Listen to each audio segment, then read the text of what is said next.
Justin, yeah. I can.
On the building was dedicated. Yeah, we to him last dedicated the year. building to him last year.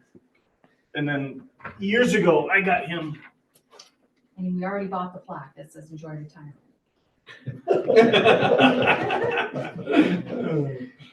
And years ago, I got him. I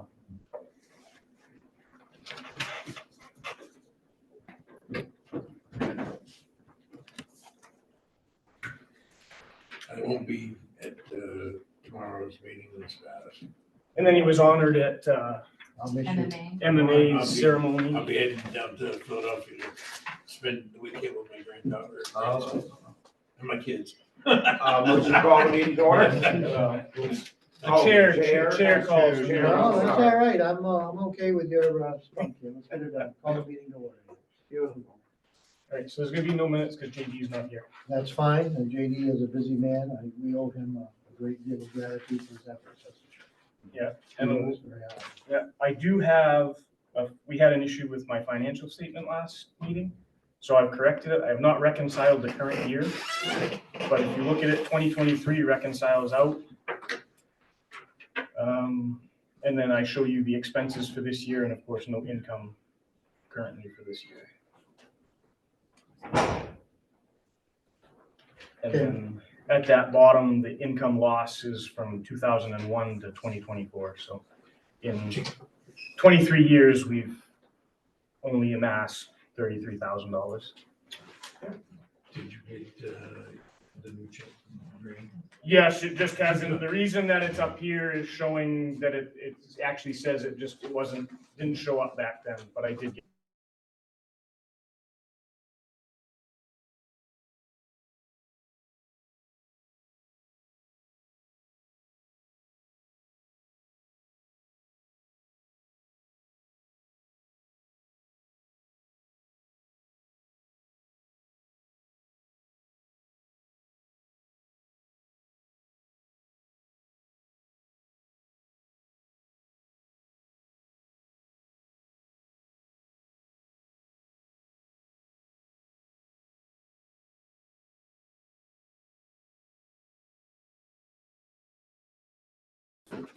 The ayes carry.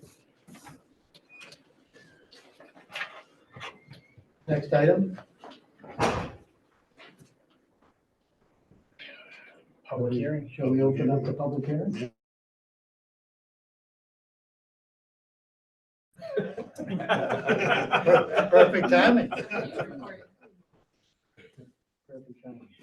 Well, we will welcome everybody. We're gonna have a public hearing to discuss situation with the dam, the Sabatis Pond.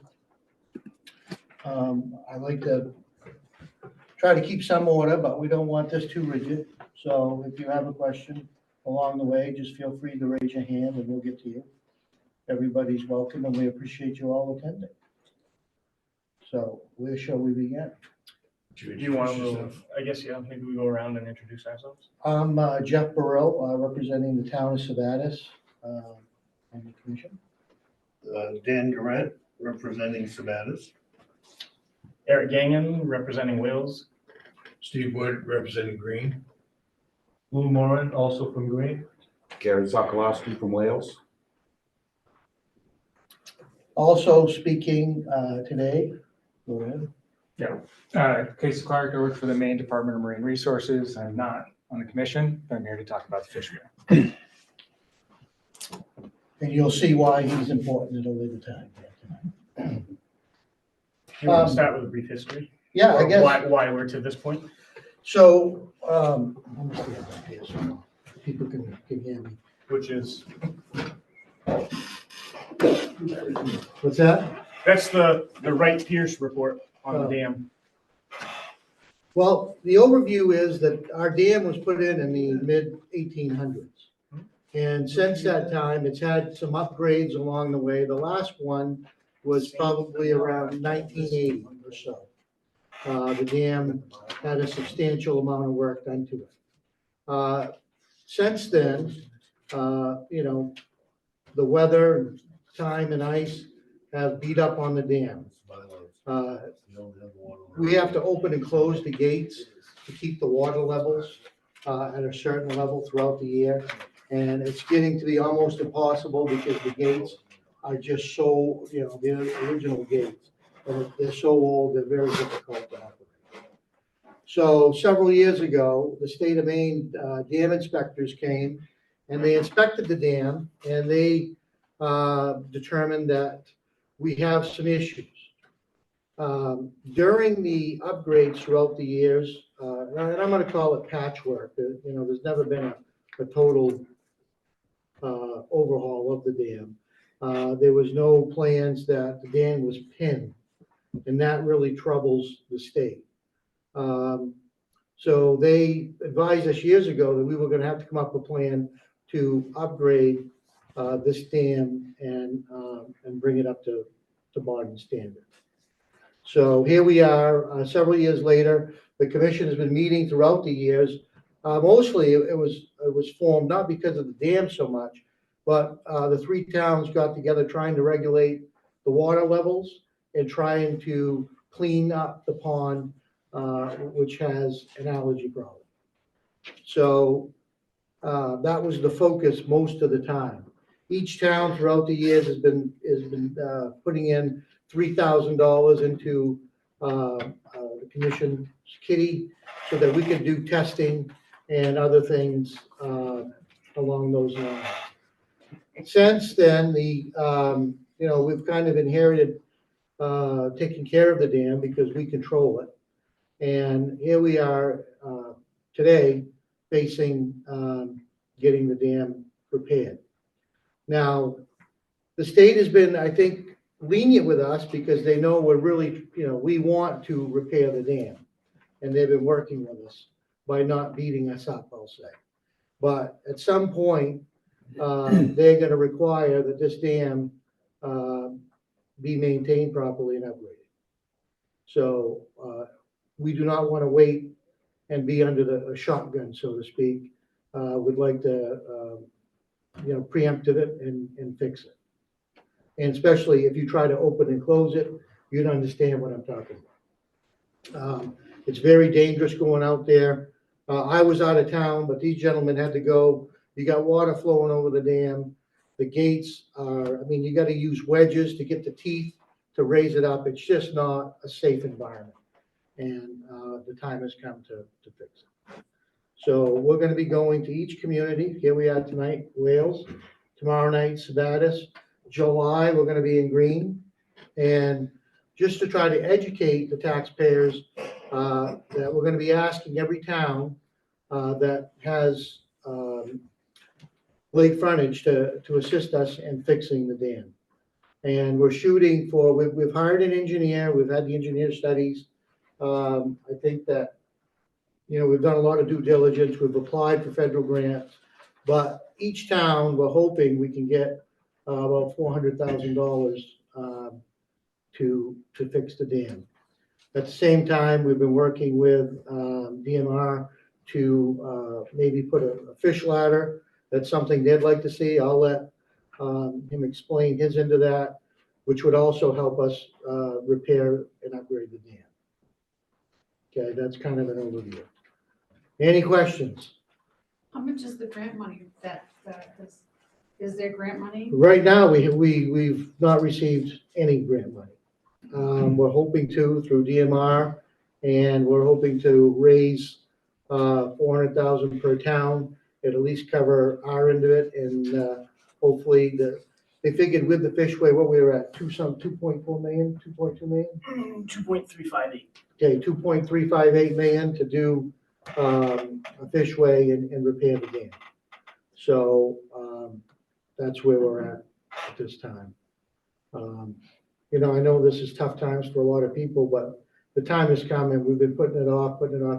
Something has to be done. I hate to, one of my worries, and I don't want to alarm anybody, but it's at some point, if the state sees that we're not repairing the dam, what they've done in other areas is they just make you raise the gates and lower the lake. And I personally, and I'm sure everybody in this room doesn't want to see that happen. We haven't been threatened so much with that, but we don't want to give them an excuse. So that's why we've been proactive to try to get this job done. Okay? Will these plans be a complete replacement of the dam? No, it's gonna be just a, You want me to kind of go through that, Jeff? Actually, before you do, Jeff, just one other thing on the grant that we found, and Jamie couldn't be here because of work, but part of the issue with getting some of the grant funding is they want to see that we have the funds available. So hopefully, once we get all this approved through the towns and we have those funds available, then we'll either get matching funds or funds from state or federal governments. It's just one of those tough things that if you don't have the funding, they're not going to just give it to you. do you wanna go over the? And yeah, I will. And just to explain why we're kind of teaming up with DMR is by doing that, it makes it more, more appealing to those people who are giving the grants out because you're putting a fish ladder on.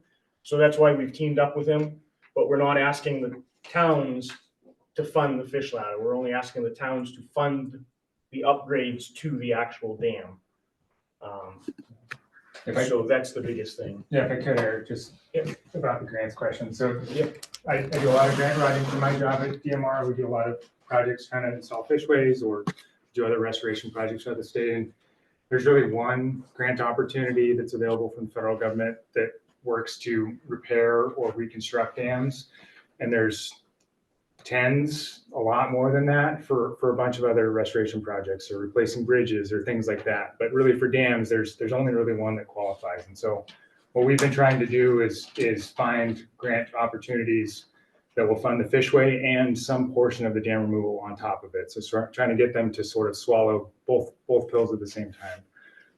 And at this point, we've applied for probably close to 10 different opportunities over the last 3 years or so and haven't found one yet, but I do have some positive reviews from folks. We still have grants that are out there. So once we find something that actually works, we'll certainly come back and let the Dam Commission know. But at this point, we haven't had a secure award yet. So we're still working. And JD was talking to Susan Collins' office, and they'd really like to see the towns commit the money before they give any money. It's really where they're at. Is there any questions on that funding piece? What happens if two of the towns commit and one doesn't, or vice versa? Like if they don't, all three aren't in? You'd end up having to go back to the interlocal agreement. So all three towns have signed an interlocal agreement. And part of that, there is an exit clause that requires the town that's not holding up their end of the bargain to pay, I think it's 2 years or 3 years dues to the other two towns. It would end up probably in a lawsuit, is probably what would happen in the long run. Or, ultimately, that's probably where it would end up. Well, hoping that doesn't happen. I mean, we have a really good working relationship, and I think we all agree, the three towns to get together and work on a project like we have, to me, has been it's a positive thing. And so we're hoping if we explain it to the taxpayers on what's going on, then, we'll get their support. So I'm trying to be optimistic, and I have no reason not to be at this point, so. Every town benefits from the lake, by additional, the people that have waterfront property pay more in taxes because they have waterfront property. Right, so Sharon, what you calculated just recently based on past numbers, right? And it was 88 or 90, almost $100,000 in Just in additional tax revenue premium. from the people who have waterfront property. For just. Town of Greenville. Just Wales. Just Wales. That's just Wales. That's just Green Wales. was like 100. Well, I know that town of Yeah, Wales. Green was 152,000. Spatus was 120, wasn't it?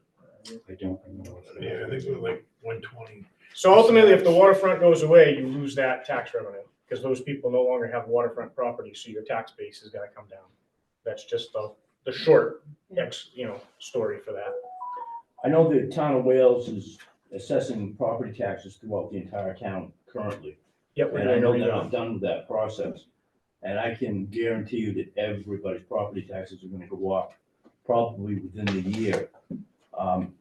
What portion of that increase in property taxes can be, considered for this reconstruction project? If any, if Can that's you even being ballpark that, considered. Sharon? You mean like for the payment on the bond? Yeah, that's tough because we don't know what our payment's gonna be. What's a mill worth? I don't think you can earmark just the increase. Well, not knowing the tax base outcome of the reval yet, probably ballpark 190 for a mill raise. So the payment, how long are you bonding it for? How long are we going to bond it for? 5 years? Probably. So 4/10 of a mill maybe for a payment? Does that answer your question? Kind of, I just wanna see how much my taxes are. No. You do? So I don't. Every town has the opportunity to structure how they want to raise their portion on their own. And I know in Sabatis, they're having a debate whether to bond it or pull it out of some undesignated funds that they've accumulated throughout the years. So, I mean, like I said, every town is that's the decision of the town of Wales to figure out how they would like to do that. The tax assessor said if you have a view, or if you own lakefront property or pondfront property, I'm not sure if it's a lake or a pond, your taxes will probably go up. I would like to have my portion designated toward this project. That would be Definitely appreciate the support, and I mean, just the way that the financial piece, I think it's a little tough right now to figure that out, on what that's gonna be, and every town could be different, and I, every town's autonomous that way, that they should be able to figure out how they wanna pay for it. And from what I know about the town of Wales, I think it's a pretty well-run town, Well, I like to think so. yeah. So I think you're probably gonna be all right, and I don't see it as, and like I said, we're working hard. If we were to get a grant and it exceeds what we need, Yeah. and the federal money covers more, I can assure you that we're only gonna spend what we really need to spend. So, and I know that's in my head, I have this fantasy that, we're gonna come up with a couple $1 million and everybody's gonna live happily ever after. And I have the same fantasy. yeah. So, it could be a delusion, but right now I'm gonna stick with the fantasy piece. Judy had a question. So, yeah, Judy, go ahead. Well, and I So think, are you possibly thinking, like, taking the 400,000 from each town and like spreading it for a couple of years? Or are you expecting this dam to be you know. No, the way it's gonna work is, we have a rough estimate of what it's gonna cost. We'll solicit a contractor, get the final cost. And at that point, we'll know, just from rough estimates right now, we figured if every town came up with that 400,000 about, that we should be okay, to get things done. And what's the time frame? What are you looking, would you have it repaired within a year or? The so? time- So next year Next year. will be a bad summer if you're on the lake, if this gets approved. Yeah. Because we've discussed that after July 4th, we're gonna start dropping the water because they can only work in the water during a set period of time. So rather than dragging it out over 2 years and ruining 2 summers, we'll just ruin 1 summer and then be, The lake will probably be the lowest it's been since they put the dam in. So you can expect that if you got a kayak, you're probably not gonna have too much trouble. But if you've got a pontoon boat or a motorboat, you're gonna be getting hung up. So it's probably not gonna be a good opportunity. Yes, So my husband's not here, so I gotta be devil's advocate. Yeah. So what happens if it doesn't get repaired and the dam is just taken out? What, I mean, I know about the taxes and the water, but how low does it the go? pond was really originally like a river that came through, from the top. What's that? so right now, the water level is gonna drop 8 8 feet. feet. The water would drop 8 feet if the dam weren't taken out. In the lake right now, the average depth is 14. And In the in, deep hole is 19. So take away 8 feet from that. So that's a good. and way in to the go. winter, we drop it 4. You could walk across it if that want, right? Okay. Yeah, you could, yeah, drive around it Right. easily. So the people that, again, my husband, people that live on the lake, if the water level goes down and there's no dam, are they still gonna be considered waterfront? No, Why? Because- Waterfront. They might be considered riverfront. Yeah. No, they don't own Stream. to the Right. water. It's gonna be, what happened, the lake would be so low that nobody would be within a couple hundred feet of it. It may be on the far side you might be, but not In some on places the whale it'll side, be, the great Sabata side. And that's how low it would get. So it would look, if you look at the bog, it would look, it's gonna be just a grassy bog is what it would Oh, be. okay. I live on the Sanborn, about by the Sanborn Road.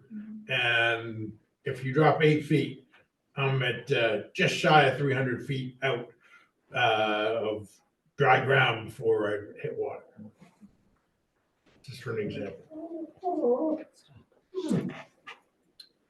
Alice? Yes, I'm just curious, if this were to happen, those of us who are not on the lake, but are a little uphill from the lake, like downside of the mountain, what's gonna happen to our water table if that happened? Groundwater, I don't We think, don't know. yeah, No. I wouldn't dare to guess, but I can't imagine it would affect it too much, but, It affected some. so, yeah. I mean, if you're on the lake and, well, I mean, if you're on the lake and you have a dug well, you're obviously not gonna have any water anymore. Right. I mean, it's not. I've got an artesian well, but it's only 200 feet down, Right. and if dropping the water level would have an effect on that, I that'd be. don't think so. Something No. people- But I know there's plenty of people with I mean, dug if you're wells on, that like, are gonna be trying. The Sabata side is a big aquifer over there, because that's where the pumping station is for the town of Sabatas. No, I'm They'd, right on they'd the probably lake. be fine. You may be in trouble at your end, And I don't want to instill fear in anybody, because I don't think that realistically is gonna happen. Could it happen? Yeah, the state could come tomorrow and say, hey, raise those gates. But that's why we've been actively pursuing this and trying to do the right thing and going and educating people. Could that happen? Yes, but we're doing everything we can so it doesn't happen. We don't need that. I think it's important that everybody understands, we don't anticipate this will happen, but it could Could happen. happen, absolutely, it's true. Totally could. I mean, long story short is we'd probably try to continue pursuing repairing it. Through Oh, I'd like other, to see through it. other means, because it's part of the community. Mhm. And there is, for all 3 towns, there's a financial value to having it, as well as just that fact that it's part of the community. And part of small community. We've got fantastic wildlife. We've got the eagles and the ospreys and everything that are dependent on that. I'd hate to see that go away. I think we're with you there. Can I piggyback off that real quick? So, I mean, there are bald eagles, osprey, there's a bunch of wildlife, there's some really unique waterfowl species that live there. Have you sought grants outside of federal, like Nature Conservancy, Ducks Unlimited? I mean, these people have tons of money that maybe they could lend, especially given our, sport fishing and. This originally started with the Atlantic Salmon Federation, how many years ago, Jeff? I can't even remember. That was a long time ago. This whole process, we started way years ago Yeah. with them, and then they dropped off the program, and then there's just not a lot of stuff for dam work. Yeah, but without the dam, does it not, that obviously affects the wetlands where we have, there's wood ducks and a bunch of sea ducks that fly up there, so. So last December, I'm a state legislator. I represent Sebastian Green. And I belong to a legislative sportsman's caucus. It's nationwide. And we have a conference usually every November, December. And I was there, and Ducks Unlimited, the head guy from Ducks Unlimited was there. And I asked him about grants for dams and stuff. He says they don't do grants for dams. If there was other things we wanted to do for waterfowl, yeah, there's grants out there, but not for dam repairs. There are grants to remove dams. Yes, I mean, we could get a grant for remove that dam. In a minute. Yeah, no problem at all. Which would mean there's no more water for the ducks, so that kind of. Right. Defeats the No, purpose for yeah. a lot of different Yeah. reasons. We did ask, if you don't mind, No, go ahead. the Nature Conservancy, Trout Unlimited, and then, as I said, we work closely with the Atlantic Salmon Federation. We still work with them, they're just not working in this watershed right now. And all those had similar answers, that there's all kinds of grants to remove dams, but very, very few to repair them. We're not beyond looking anywhere for this money. We really are not. But it comes down, I think, to a lot of times, this probably should have been funded years ago, but nobody really, gives it a thought that it's out there. It's part of the infrastructure for all of our communities. And so that's why I think that this three-town commission is really good, because we're paying attention to a lot of different things. I mean, just in the last month, they opened and closed that dam a half dozen times. Regulate, we're getting 4-inch rainstorms, 3-inch rainstorms. That requires a lot of work on. 3 people. Yeah, Three people now. yeah. And it's getting to be, like I said, it's getting to be a safety hazard. So things just have come to a head, and we're gonna have to deal with it. So that's why we're here. And whether we get funding or not from an outside source, it may come that we just have to say to you folks, hey, listen, this needs to be done, and we're hoping you back us up when we do it. What law or statute, or I guess what reason is the state giving you to force you to open those gates? Especially where So- there's several Unsafe, hundred so thousand dollars. unsafe. So the dam is considered a Significant. significant hazard dam. So their concern is there's no plans, that's an old rubble dam that was then capped. There's no plans showing that it's actually pinned. So their fear is that it's gonna tow out and then it's gonna flood. And if it floods, when we open 2 4-foot gates and it almost touches 126's bridge. So that bridge would be gone. And then all the devastation downstream. So they're calling it a safety concern. So it's a safety, Yes. it's a hazard for if it ever breached. And if we don't close the gates, which they may, it's in their power to tell us to leave them open, they don't have to worry about that, because the dam is not, doesn't have any pressure against it. I was just wondering if you could say, no, we're not doing it, and then kind of force them to pay for it. Yeah, well, No. No, they'll say, okay, you know what? They're just gonna say. No, they're gonna say, open it, yeah, open it, Yeah. So I'm gonna go, you've had your hand up quite a while, so. Is this gonna be put out to bid so that we get to use the wisdom of several Yes, Construction companies. yes, so what we've Set of done. eyes looking the project over. Yep, so what we've done right now is we've had with the engineer gave us some budget numbers, and then just recently he had a company go out and look at it to give us, like budget numbers from a company, and they lined up pretty well with his budget. And budget was just to make sure we were asking you for the right amount of money. But once this is done, then yes, it's gonna have to go out to bid to solicit, to bids from from contractors that can do the work. A little backstory to it is all this engineering we've paid for already. Right, so why didn't we use the engineering departments of the construction companies instead of going forward and hiring our own? They all have fabulous engineering departments. Because then you wouldn't be able to put it out to bid then, because then you're hiring a contractor based on No, what? they can't put a bid on it until they know what they're up against. They wouldn't even entertain it. Yeah. They really wouldn't. No. I'm telling you. Everyone is so busy right now. We were lucky to get the You estimates we need, did. you need an engineer to design it so that those people can bid it. Yeah, and this is, it's unique work. Dams, there's only so many companies that actually work dams. Right. So it's not like it's like you could go to a dozen road guys and say, hey, we want to reconstruct this mile of road. It's a lot simpler than a dam. How many dam projects have you worked with Joe on, Casey? On like building dams? Or reconstructing, Joe's done a lot. Yeah, Joe's done a lot. In my time, and I've only been with the agency for 6 years, Joe's probably worked on 3 or 4 with us, different communities. To be clear too, so this dam is specifically regulated by a state agency, but that state agency is taking regulations from the Federal Emergency Management Agency for Dam Safety. So significant hazard is a federal term. And that means that it's going to cause impacts to downstream infrastructure and property, but it will unlikely cause loss of life if it fails. If it was likely to cause loss of life if it failed, then it would be a high risk dam. And Joe McLean runs Acadia Civil Works, the engineering firm that did these designs for us. And you have to be an engineering firm that has specific certifications to actually design that. And Joe is that, and he does that for a lot of different places around the state.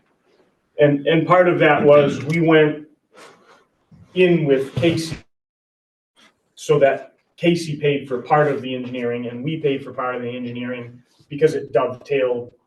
It was easier to design the fish ladder into the project right from the get-go as opposed to designing the repairs and upgrades and then trying to marry the fish ladder onto it. So Casey contributed money into that engineering as well. Yeah, we actually committed a little bit of funding directly towards just the dam repairs, designs pieces, because we wanted to make sure that they're going along the same timeline. So to keep from these folks having to go back out to the towns and ask for a little bit of money just to get the designs finished.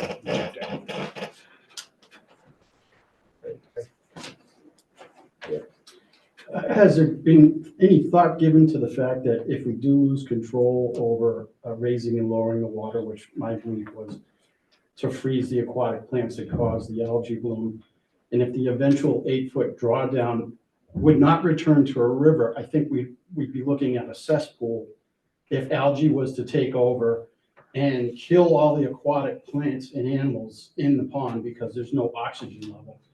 I think the state should be concerned with something of that nature, of that catastrophe happen if we watch this pond go away.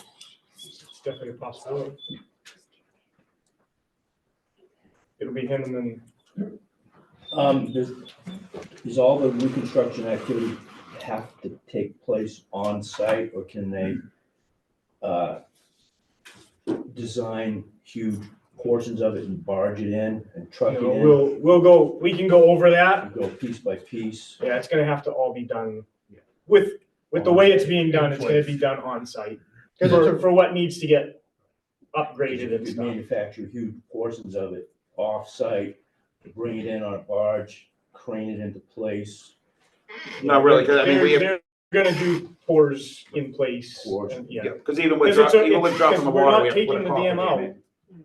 We're just we're taking pieces of it out and then recapping it and pinning more work. We can get into that work.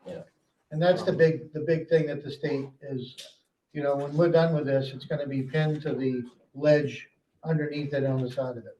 So that's gonna be a big win for the state But, you know, and I come back to, again, if you'd see what goes on trying to raise those gates that are, you know, just incredible. I'm personally right now more worried about a gate breaking with it open and we can't control it. I mean, that's a real reality for us right now. If you'd see us out there, like I said, wedges and, you know, and thank God we got a machinist and some real tinkering type of people on this commission. But someday, if we don't address this, we're gonna be trying to raise or lower that, and those gates are gonna break, and we're not gonna have any control on what, you know, the water flowing out of. Jeff, 20 years ago, I can do it alone, Right, and I did. yeah. So way in the back, So from where I sit, it drained the lake. You guys are asking for a lot of money to be handed out to fix a dam that people who want to use the lake have no say over what goes on with the lake. So for those of you that don't know, I was very involved with the Pike Derby. And because of 90% of Sabattis Lake residents that live on the lake, we were pretty much run out of town. But we're the people that have to pay for this. If we pay for this dam, do we have more say, or more importantly, do we get yelled at less for using the lake that we just paid to save? Does that make sense? it does, but I don't know why someone Well, on the some water people is think that the yelling. pike belong in Sabattis Lake. It's a stupid argument over a fish. When in reality, Sabattis Lake was a river. None of them belonged there. Okay? We're not getting support from the Atlantic salmon people because we don't have salmon in there.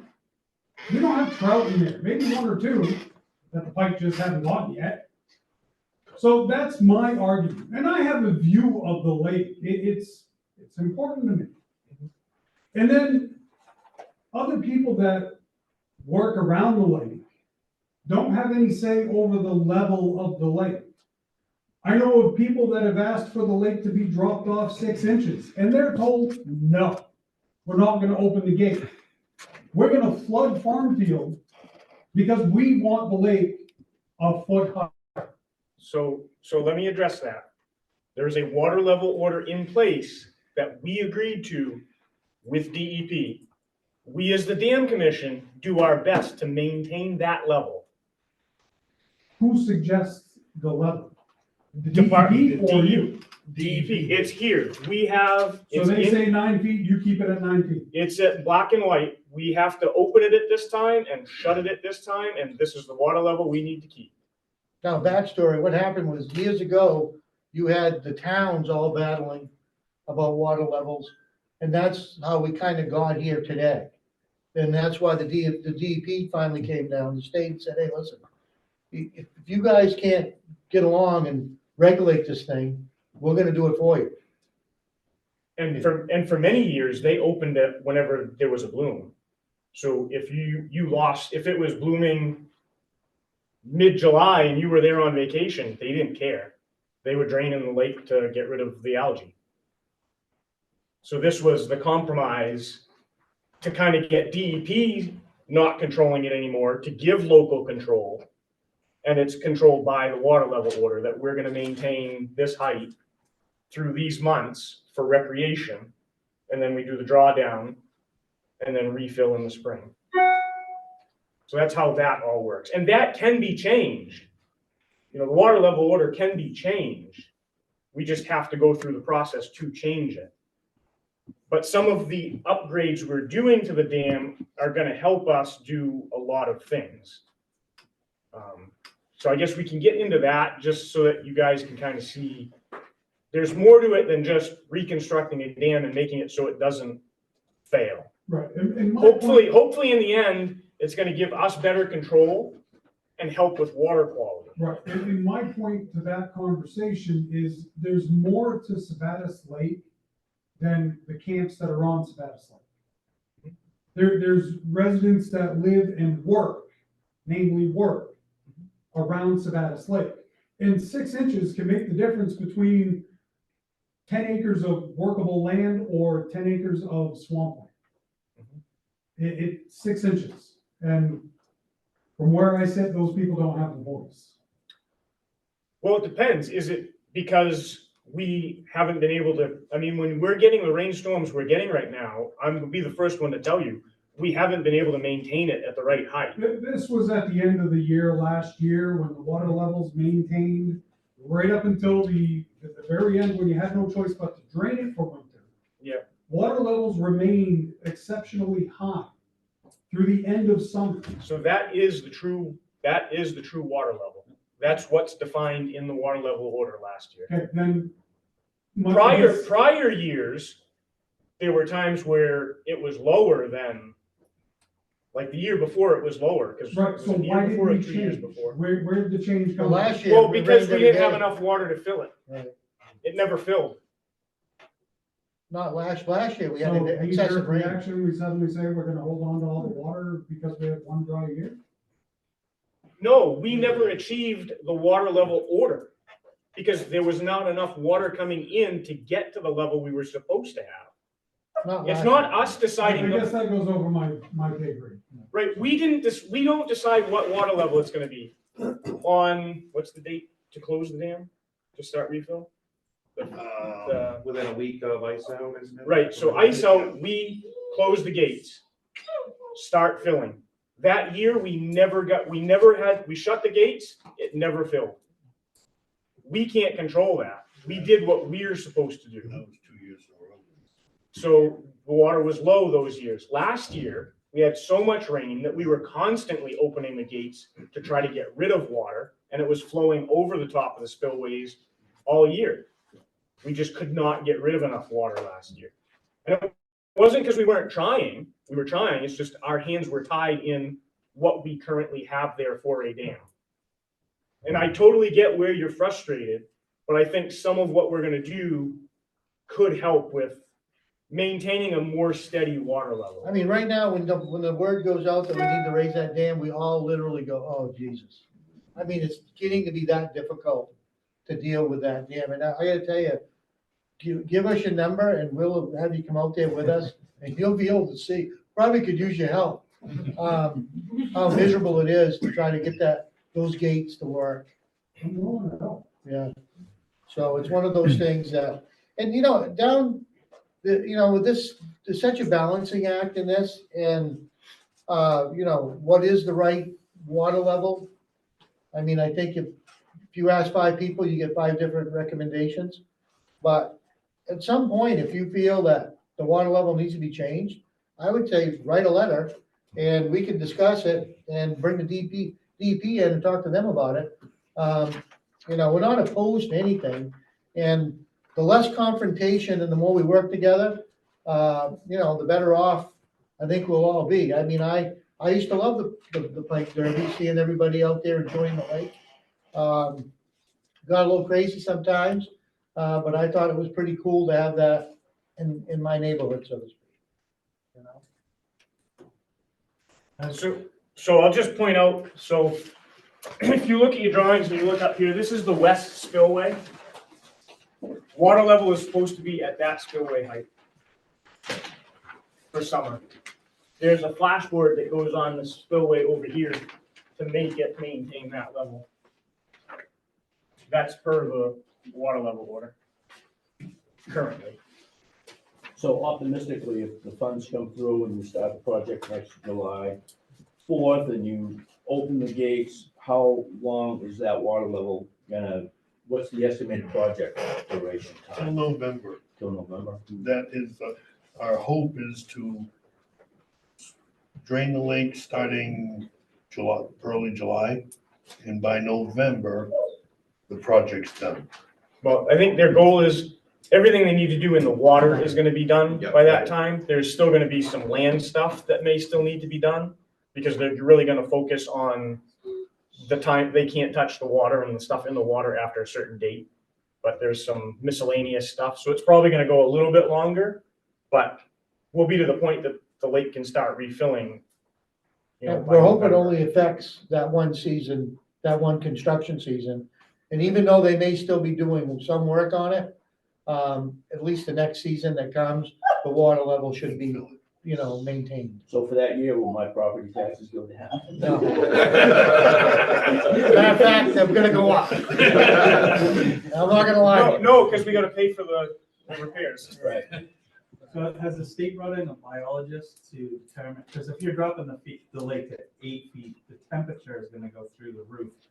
It's already warm when it's at its fullest, so what's that gonna do to the aquatic population of fish? Because we do have to worry, I admin the Savannah Lake fishing page, we have over 2,000 members, and the revenue generated that potentially to the area for anglers coming in from several different states.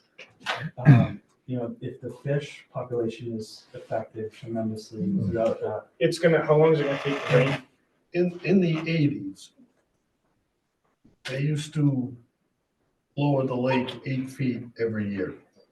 Down to 8 feet or lower? They would lower it from where it is, from high water now, they lower it 8 feet every year. Over the winter months or during July? It started, September 1st or September 7th. After Labor Day. And, yeah, after Labor Day, and it stayed open until April. When can they start work? What's the start date according to DEP for them to start working in the water? Well, so I can't remember. for exactly. most rivers, it's actually July 15th through September 30th is our water work. This is different though because it's a dam, so what you're dealing with there is the water budget for the lake. So we're opening it so early because we've got to draw it down. It's gonna take a while for that to draw down. I mean, right now it takes, just to drop it to 4 feet, it takes a month Depending on the amount to of drop rain. it 4 feet. So So, you're talking about the whole month of August at least.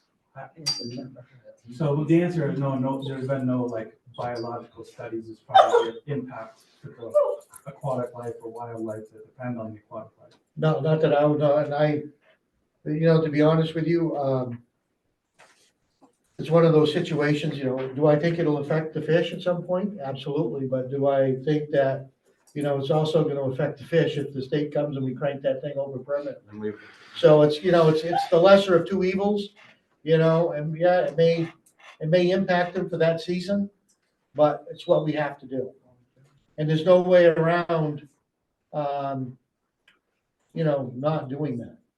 and that's what their initial plan calls for, and even at that, they're gonna still put a temporary dike and a culvert through to maintain while they're doing this. So they say 8 feet, maybe it won't end up 8 feet, maybe they'll end up 6 feet, but it's whatever they're gonna need within that range to do what they're gonna do. And it's a worry for us because we get rainstorms now with 4 or 5 inches of rain in a short period of time. And that's something that we haven't experienced a lot over our lifetimes.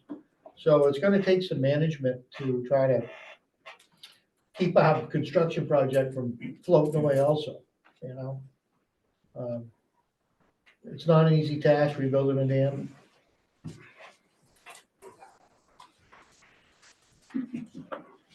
He's had enough of the damn talk. So I'll just cover a couple of the highlights. You do have this is the first page under the cover that you can see. So what you're gonna see is a lot of all the buttresses that are getting put in. And that's to solve the issue that the state has of it not being pinned to the bedrock, to make sure that it can't slide out. Of course, the fish ladder, if it goes in, is a huge piece to locking that in, because that fish ladder is gonna also help keep the dam where it needs to be. The other biggest piece to upgrading this is if you look at these pieces that go way to the side on both sides, this keeps going for, I think it goes That almost side is, almost 180 feet. 180 feet. 180 So feet right on that now, side and 35 right now the dam only goes a certain way, and if the water level actually came up and went around the dam, it could actually erode both sides right down to bedrock and actually essentially eliminate the dam. So a lot of the work is actually happening up on dry land where they're gonna have to trench through the ground and put this concrete barrier in to prevent erosion that could potentially happen in you know, a 100-year storm or a 500-year storm. Which, when you start talking about that, you think, oh, it'll never happen, but with the rainstorms we've been getting I recently, think we've had two in the last, you few know, months. it makes you realize that there's a lot more to what's going on. And Eric just made it clear too, so all of these things that are being done to the dam are to make it meet the safety requirements for the Maine Emergency Management Agency, which again comes from the federal dam safety program. So having those spillways that go out that are concrete, so you don't have water running over grass and soil, so that it doesn't erode, are specific things that it has to do to meet those requirements. One of the things that the Dam Commission is most happy about is,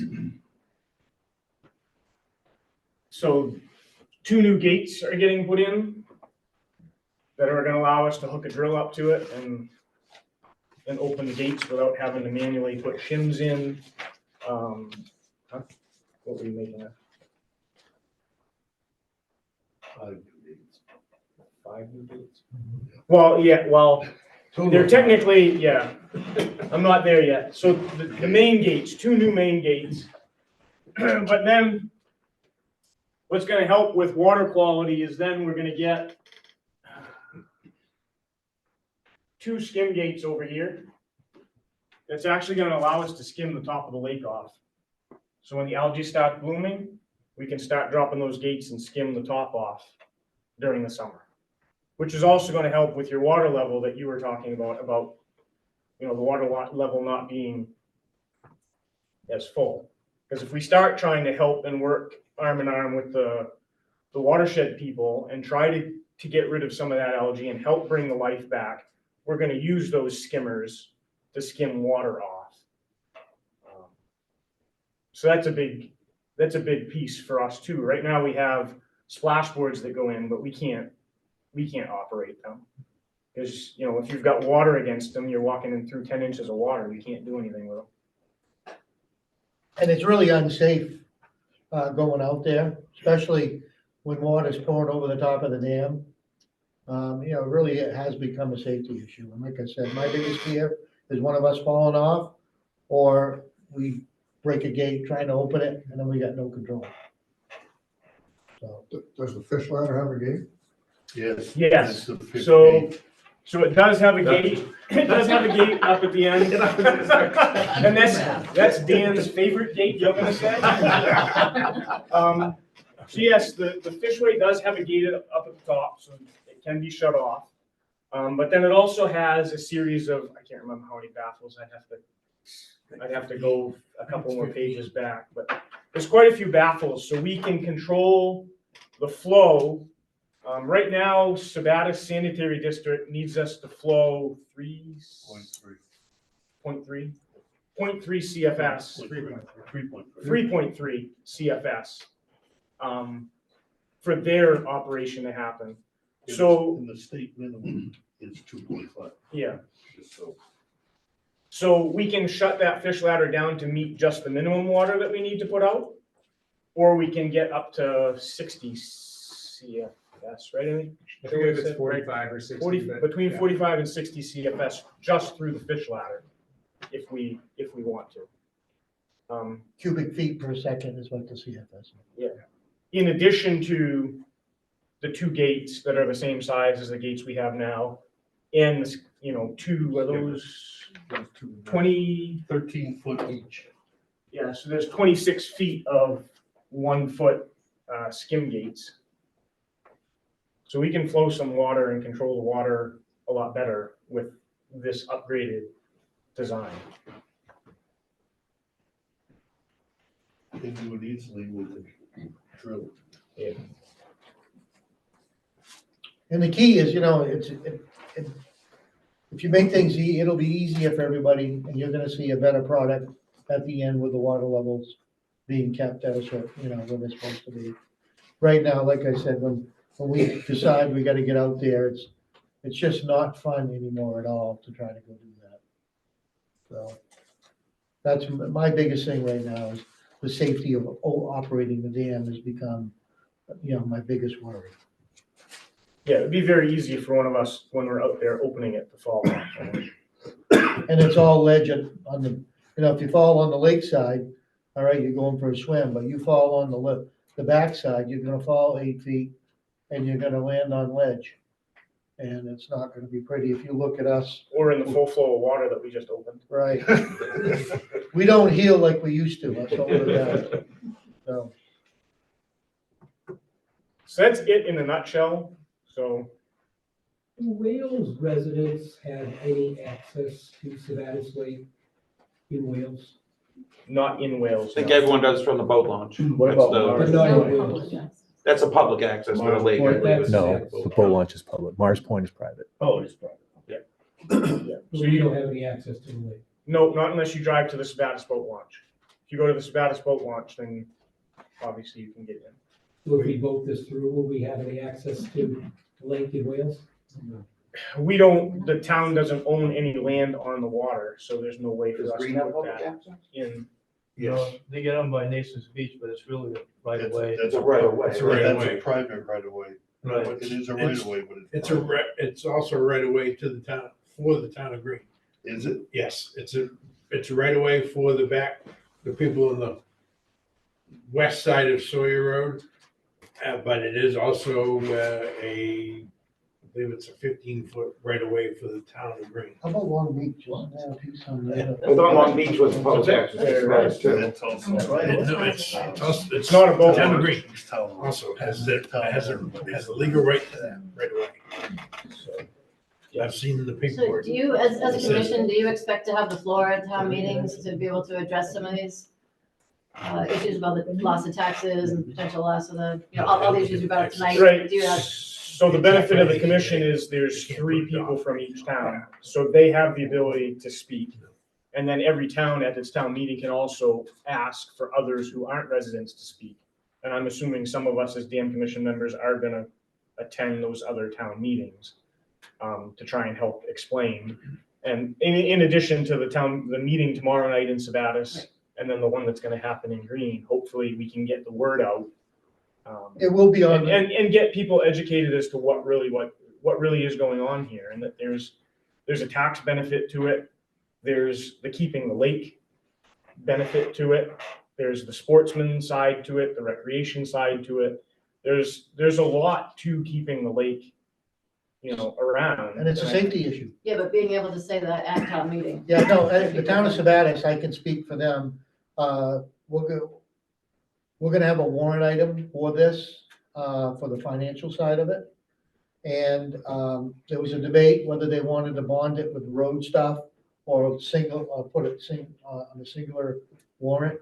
So I will find that out tomorrow, which way they decided to go, but it is gonna be an item.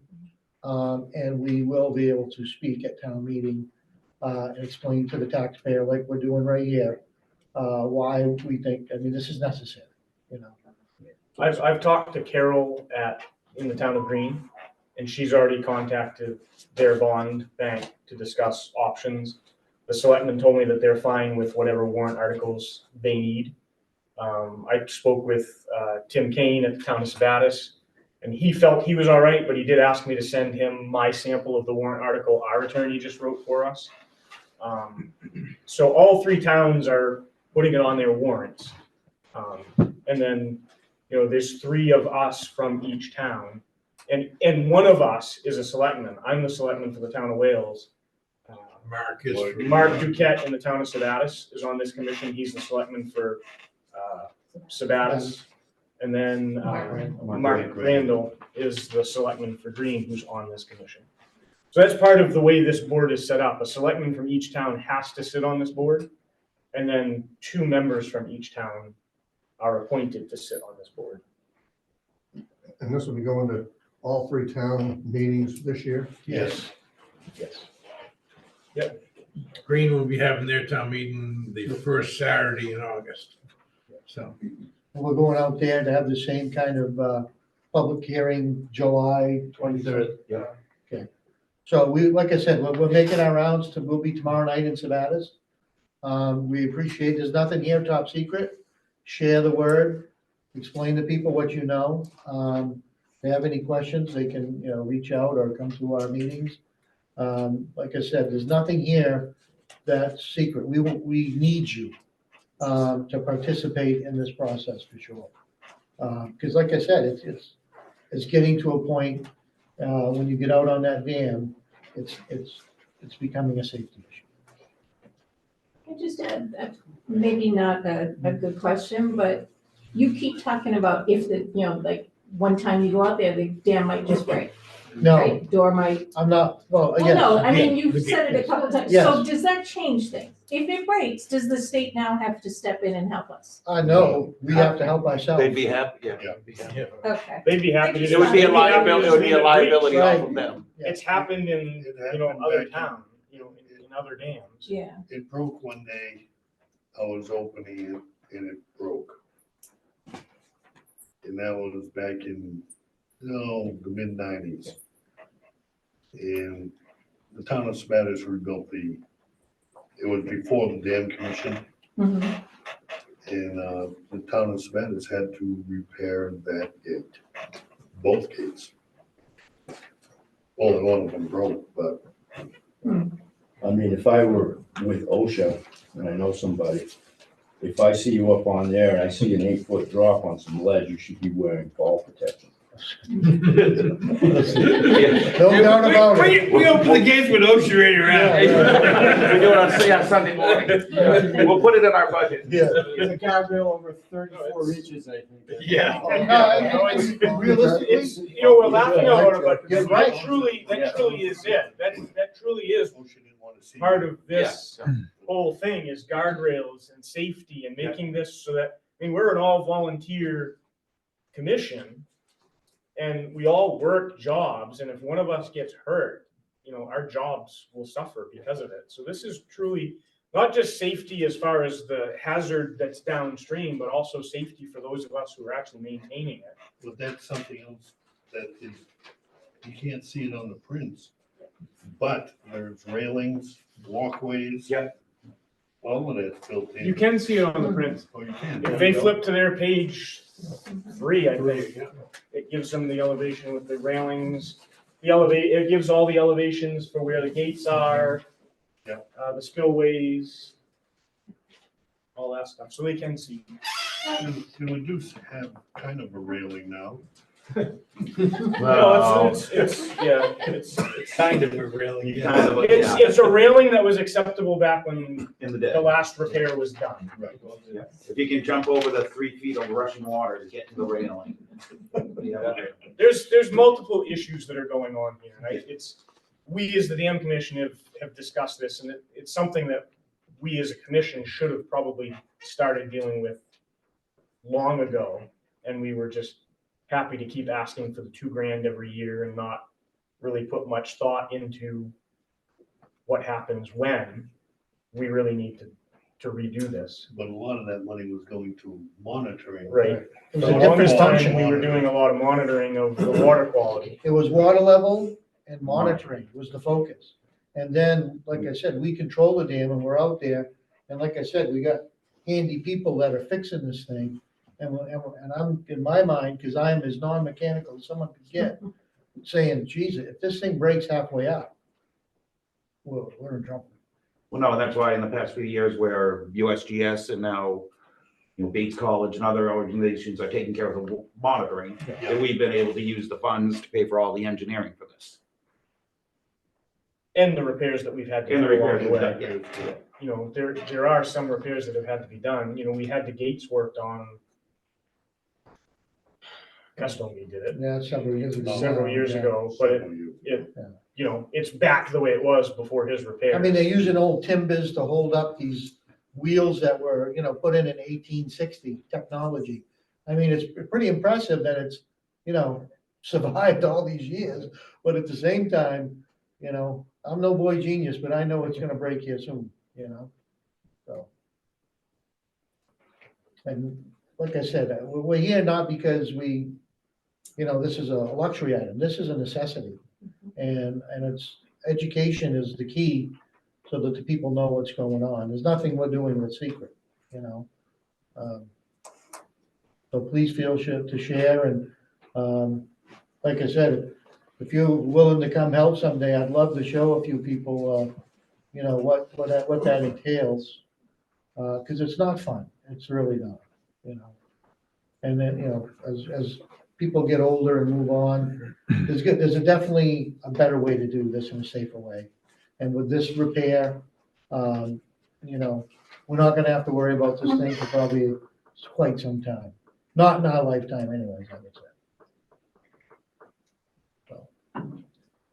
Well, and we have discussed further that we are gonna come up with a maintenance plan going forward. Right.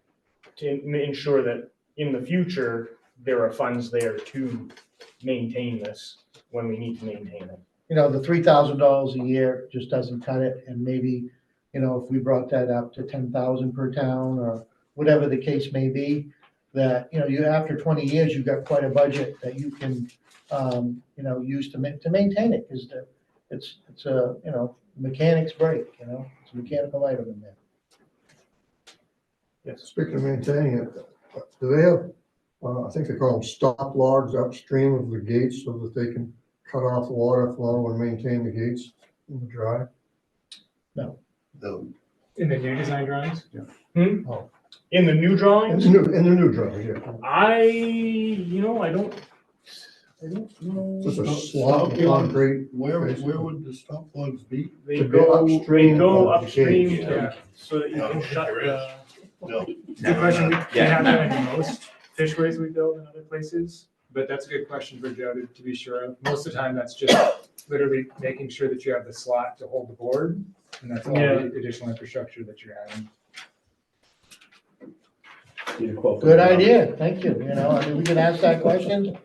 I'm a little surprised if they're not in there, but. None of us here are damn engineers. I haven't studied his, you guys have the first 3 or 4 pages, and then there's multiple pages of details. So it may be in one of his details, and I just haven't noticed it. But we definitely will ask him. And all it is a slot on the walls just upstream, and you slide planks down in it. Edge to edge, and I mean, it's not completely watertight, but it's tight enough so Yeah, the guy could get down and work on the upstream side of the gates without. it would make sense that they're probably there. Yeah. It's not a huge expense to put that in. We'll definitely ask the question, I can tell you that.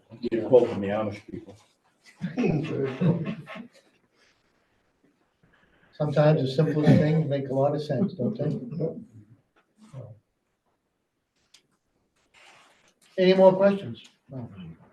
So the fish ladder design, where it comes downstream into the river and then where it extends on the lake side of the dam, I'm assuming that will be below water level on both sides, or will that be exposed in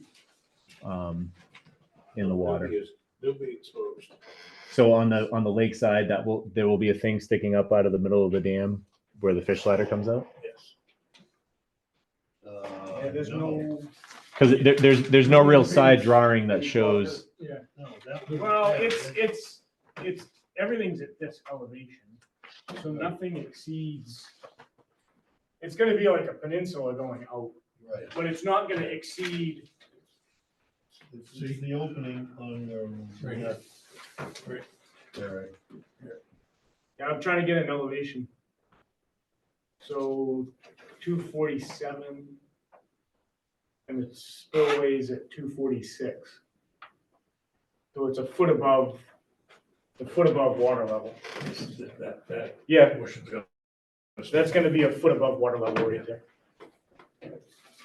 And that is that way, a foot above water level, so that you can close the fishway over the winter to prevent damage to the baffles and other things that are inside of it. And so that if you do have spill events over the rest of the dam, you're not necessarily putting debris or other things in the fishway. Well, I'm assuming during high flow, you probably need to shut it to pull baffles out. Or Now, if you need to. How would that be supported on the lake side of the dam, down into the bottom of the dam? Because obviously when you lower the water level, it will be lower. Like, how deep is the fish ladder, the depth of it? The fish ladder is only gonna operate. Or is it cantilevered through the dam itself and that holds it in position? It goes through the dam itself, and I believe the fish ladder is about 5 feet in depth that we expect to be sort of submergence in there. So you'll have 5 feet and then another foot on top there, I believe. I have to look at these specific. Yeah, I'd have to look. And I don't even know if he's got all like, these are preliminary plans, those details might not even be in. These are like an 85%, 90% complete plan, so they. The fish ladder doesn't operate year round either, it operates for 1 month a year. Correct. For the spawn, right? Plus or minus, right, Yes. Casey? Plus or minus. Plus or minus. And I agree with the gentleman about the biology. That's a question that's been asked, but we haven't been able to get an answer yet. Would the DMR be, if there is a massive fish kill, be amenable to working with the towns to restock the fish populations that were lost once the dam was refilled? Because I know currently you stock it with the alewives, right? But there's bass, perch, pike. I know pike's a hot topic. Is it invasive or is it not? But they're there. Would we be able to get resources to restore the lake to its pre-construction habitat for fisheries if that were to happen? Because I agree with the water temperature. I mean, it's going to get, it could be interesting, and it could smell really bad too. I think the first step would be having the right folks in the room, which I'm not. So my agency stocks alewives, but we only have regulation over sea-run fish, so fish that go to the ocean and come back. But we could easily ask someone from IFMW, the biologist for the region, to come talk to the dam commission or to put together something that he could share out with, he or she could share out with the What do you community. see comparatively as you do these projects? When you lower lakes to do this, do you see a massive fish loss or is it moderate, recoverable? I mean, to be honest, for this one, especially where we're gonna see that drawdown go over a month and a half, 2 months or something like that, like, I wouldn't be surprised if you have some loss in like the availability for fish to feed, but I'd be really surprised if there's a big fish kill. And I say that because we've done this at a number of different projects and we haven't had that big news article of state does this and kills a bunch of fish, right? So I really don't think that we're really gonna see that. And the species you mentioned, pike, perch, bass, other things like that are pretty amenable to warm temperatures. I know it's gonna get warmer in there with less water, but I wouldn't see that being sort of critical above the level where you're gonna kill them. All the trout and other things like that, when it gets warm like that, are probably already gonna move up to tributaries, other places. Where I don't think there's any trout in the lake. There is. So Sebatis is a pond by definition because of its depth. Lakes are usually by glacial droppings that created a deep hole and therefore stayed colder. But because of the depth, that's the problem. See, we learn something every time we come to this meeting. It's the second largest pond in the state. This might be a dumb question, but does the fish ladder actually allow more fish from the lake to travel into the river? Because, I mean, you really want, pike's a very ferocious fish, they'll eat anything, like, Yeah. do you really want them going all the way down to Mary Meeting Bay where that eventually will? They already are. They're already- Yeah, They're there, but And they get out now. Right, but would that Every fall, potentially increase the amount that are going into the? I really don't think so. Every fall when they open up the gates, fish have all the opportunity to go out. And in talking with Lisbon residents, which have been working on a few projects down there too, they fish on Sebatis River for pike in the fall when pike are coming out, so. That's why we need no pike derbies. When we open the gates, that bottom draw gate is open and anything that's in the lake exits. Could you just repeat, so that I can be an advocate for this project to the public, could you repeat the money, because I think that's gonna be a big hang up with, economic status of the world today, so you're looking for 400,000 From each town. From each town. What is it And- now? And just in 385. Wales, as we currently sit with our tax, we're looking at a potential loss of around 110,000 annually. Correct. If the lakefront property were reassessed to regular. Correct. If we So lost, essentially in about 4 years, it'd make up for that. It's a 3 to 4 year payback. Yes. right? I mean, some people take issue with that because you're still using money, you still have other expenses, so you can't use essentially that lakefront additional tax revenue to just pay for the dam. But yes, in that you're on the right thought process that if this doesn't happen, you lose that $110,000 indefinitely. Plus the potential like recreational income that. Correct. The lake brings. Correct. And the wells. So with the 1.2 million you're getting from the towns, how do we get to the 3.5 or 3.25? Well, because million? the 1.2 is only to do the upgrades and the repairs. The additional funding is to do the fish ladder. So if each town approves the 400 and we do, and Casey can't get his funding to do the fish ladder, then we do the repairs. And the reason that we're asking for the 4 is because if Casey doesn't get his funding, Casey has graciously, in his budget, taken in a lot of the mobilization to get equipment there to mobilize the site. So if he can't do the fish ladder, we then need to do that mobilization. So it raises our budget up a little bit. So that's why we're asking for the 4 to cover that mobilization in case he can't get his fish ladder. Basically, they're gonna try to absorb most of the repairs on their side rather than the town side by us supporting the fish ladder. Yeah, any of the things that would have been shared costs that to build a fishway you'd have to have anyway, which would be building a temporary dam, we call it a coffer dam upstream, so you can work in the dry, mobilizing equipment and things like that, would be shared costs that if we do this together, you only pay it once. And if we're only gonna pay it once, that's things that I can try to fit into our budgets to pay for fishways, whereas, or grants to pay for fishways, whereas if the towns are coming up with things, we want to try to minimize costs. We're trying to be very creative here, folks. So I assume if the bids come in over budget, you'd have to reevaluate, so see if there's anything you could take out, for example.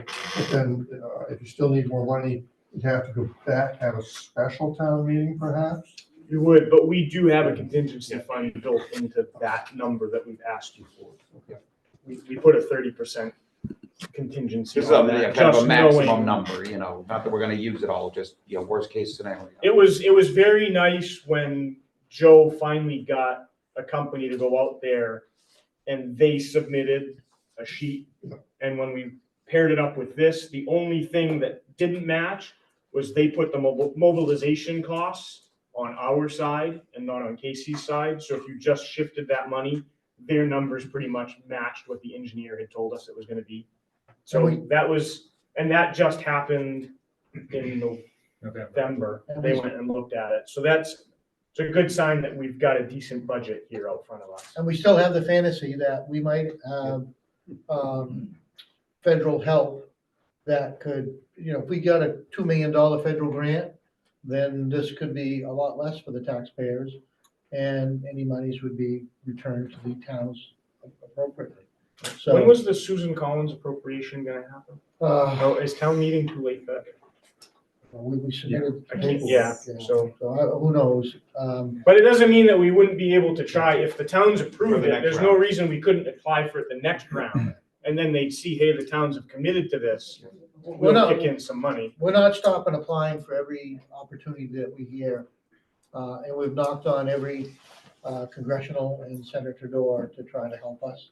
And they've been supportive and we appreciate that. And we're hoping that they can help us in the future. And and we wanted to be able to come to you and say, listen, we're looking everywhere for funds, but we're at this point that we felt we needed to get the towns involved and to put up some money. That's the chicken or the egg type of deal. And the funders want to see you put some money up and we want to see the funding come in, so it's. And that is like very active. I think the last letter of support that you all signed for me, which I apologize because it was last minute, was like April 6th of this year. So. Well, if we didn't have members that weren't technologically challenged, Jeff, it's not an issue. Your DocuSign is a good way to go next I time. DocuSigned, I created the DocuSign, sent it out. I was in Florida. And I might have been, DocuSign works in Florida. I might have had a few martinis if you want me to confess that. I wasn't in Florida in church, okay? Yeah. So there's my confession. We got it signed anyway. Yeah. So I can appreciate and understand, and there's been a couple questions from the audience today about taxes and tax rates either going up or going down, and reassessments and mill rates and all this and that. We are streaming this online. There was a question online. I know the answer, but if you guys could answer it so everybody else could be online. The three towns are obviously three different sizes. So why aren't the bigger towns paying more money than the smaller towns? I know the answer, but if you guys as the commission could say that, so it would, people online could hear that. Interlocal agreement governs that. Can you explain that for, because there are some people that don't. So the interlocal agreement was set up.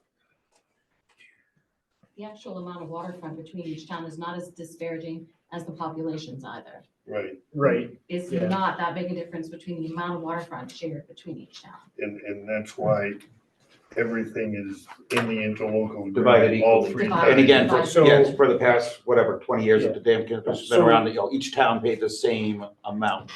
So the three towns got together and signed this interlocal agreement, and in the interlocal agreement, it agrees that the powers of the dam commission are divided equally amongst the three towns, and that funding gets divided equally amongst the three towns. That's what was agreed to when the interlocal agreement was created and signed, and drafted and signed. Yeah, and like I said, I was aware of that, but I wanted to say that for the audience and the people listening online who may not know that it was agreed upon in 2001 to split the cost 33% for each town. 2000, I believe. I didn't see a date on here. Bylaws. Oh, it was created, the bylaws were at the same time. Bylaws, yes. So the bylaws were in 2000. Right. So And the interlocal agreement was at the same time then. Right. Does this dam have a name or is it just called the sleeper dam? It's the sleeper dam.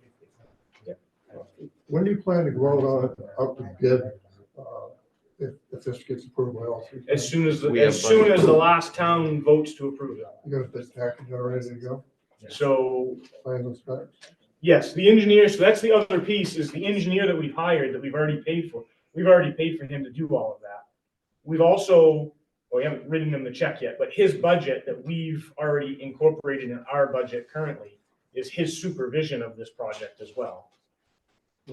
So we've already taken care of that piece. A lot of contractors, they're looking in the fall to get their jobs going for the next year, so.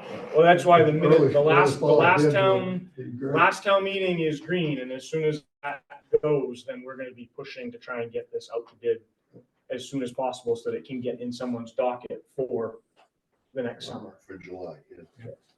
And we'll keep, I mean, as this progresses, we'll keep everybody informed, and we encourage it. I mean, this was a great crowd tonight. You're welcome in our meetings anytime.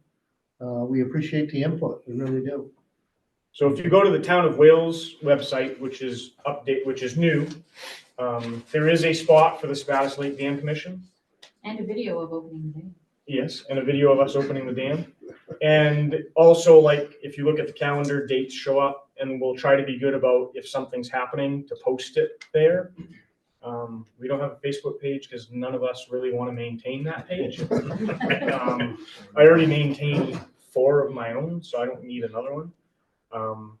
So it's get the information to the town, or if you call your town office, town offices have our numbers. Town of Sabattis loves to give out my number.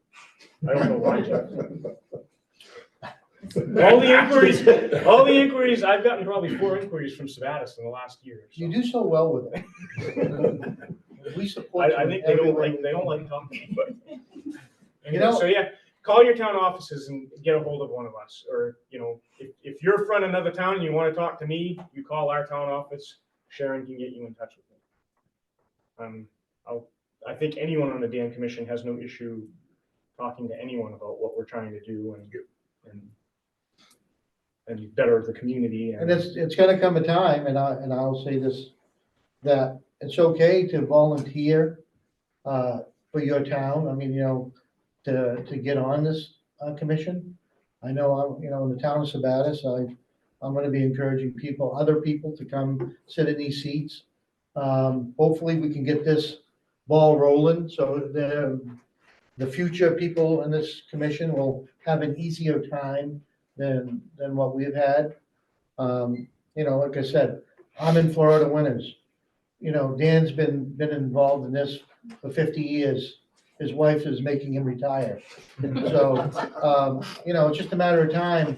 And I would say it's good for people to get involved in this stuff, especially if you have a passion for it. I know there's people in this room that have a passion for that lake, and those are the type of people that need to be sitting in these seats. So just something to think about. And that goes for, go to your town meeting and volunteer, period. Yeah. We have planning board openings, appeals board openings. We have openings all the time. Volunteering has been on the decline for a while. So there are plenty of positions in your towns that could use some volunteers. Specific for questions about this project, if folks do have any questions about the fishway or any of the other sort of fish things, again, I'm not the right person for all of those questions, but I'd be happy to put you in touch with the right people at the state. So the piece of paper that I handed out today that has a couple of pictures of fish on it has my contact information on it. So feel free to reach out to me directly. My phone number and email are both on there. So feel free to ask questions. I'm happy to provide a PDF version of that to folks on the call. Anything further from the public? Sorry, just one last question from somebody online, and I know it's getting late. It was mentioned earlier in the meeting by somebody in the audience. What if 2 towns pass and one town doesn't, or vice versa? And it was mentioned it could go down to a lawsuit. Would that be for the violation of the interlocal agreement because all 3 towns are supposed to pay a third of the cost? Yeah. So, you know, best case scenario, it all passes. Worst case scenario, then that would be dragged out through litigation until it was resolved. It would probably postpone the project until we can either resolve that or the 2 remaining towns come up with the funding to. So it would be on the 2 remaining towns, or And the third town would essentially lose its ability to control at that point. or the third town may spend as much in legal fees as we're asking for the I mean, project. ultimately, what happens is if that happens, the interlocal agreement becomes null and void. The remaining 2 towns would have to form a new local agreement. No. Yes. They cannot. No, it has to be all. It has to be all 3 It towns. has to be all 3 towns. All 3 towns. If If I one could- leaves. if It one dissolves, leaves, correct. It dissolves. Yep. It goes back to the dam goes back to the town of Sabattis. It Yep. doesn't prevent those 2 towns who want to form another interlocal agreement. Well, we'd have to discuss it with the state because this is DEP Correct. driven, so. Yeah. Right. But I'm sure they would give us their blessing. And I hate to even think of those hypotheticals, because this stuff is tough enough just to come here and say to the taxpayers, the last thing we want is the towns battling. I really think we've got a great working relationship with each other right now, and I want to stay positive. And I think that we can get this done with everybody's involvement without that, you know, oh, we're gonna sue you thing.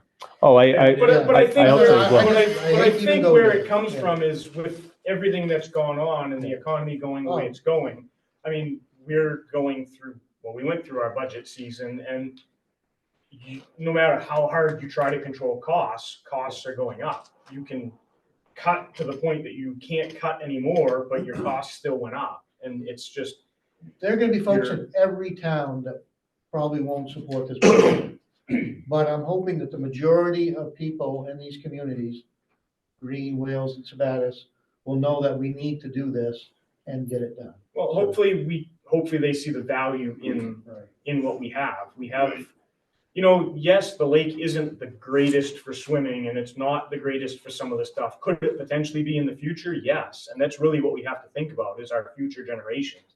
Can we start turning the water quality around now for the future generations? Can we continue to avoid it, to enjoy it for hunting, fishing, whatever, boating, whatever else we're doing on it, ice fishing, you know, there's plenty of other activities that go along with it. And it's really why we need to do this project. Hopefully everyone can see that and understand that, yeah, we're going to spend some money now, but we do recoup it in additional taxes down the road. I was gonna say, in terms of that hypothetical, this organization is really unique in the state. I think this may be the only, they're calling the interlocal agreement, but technically it's a quasi-municipal organization.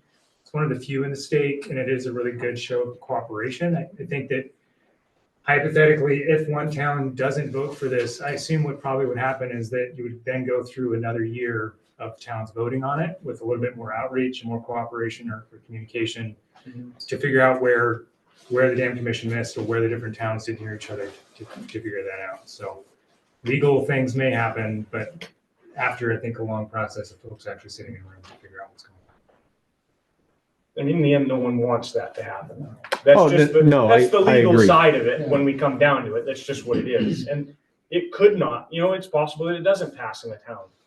We'll have to cross those bridges as we get there. And if we have to delay a project another year, granted, that may increase the cost, pushing it off another year, but it's definitely an option to push it off to try and get the funding that we need. We're optimistic though, optimistic that things are gonna go well. Why not at minimal, just pin it to satisfy the state for now? I wish it was That easy. Because it's not, because the report doesn't just cite, the pinning is their major thing. Cracking and settlement in the concrete slab on the top of the dam and to the right of the gates. Voids at the bottom of the downstream wall resulting in water leakage and sediment in the river downstream. Significant spalling and delamination of concrete face wall, as well as diagonal and vertical cracks in the upstream concrete face to the left of the gates. Structural instability and low resistance to sliding and overturning of the dam. That's the engineering study that happened. So it's not just pinning it. And in order to accomplish all that, you're forced to do that, to do all of this and cap it. Yeah. And because we're doing reconstruction, we have to meet the new standards. So that has to get built, that has to get extended, because as with everything, when you start doing work to stuff, you've got to bring it up to the current standards. So we can't just pin it. And it's still, the gates unfortunately. are still, 150 years old. We did actually talk with Joe about different opportunities, like different ways to approach this. This is the cheap option. The expensive option is completely replacing the dam.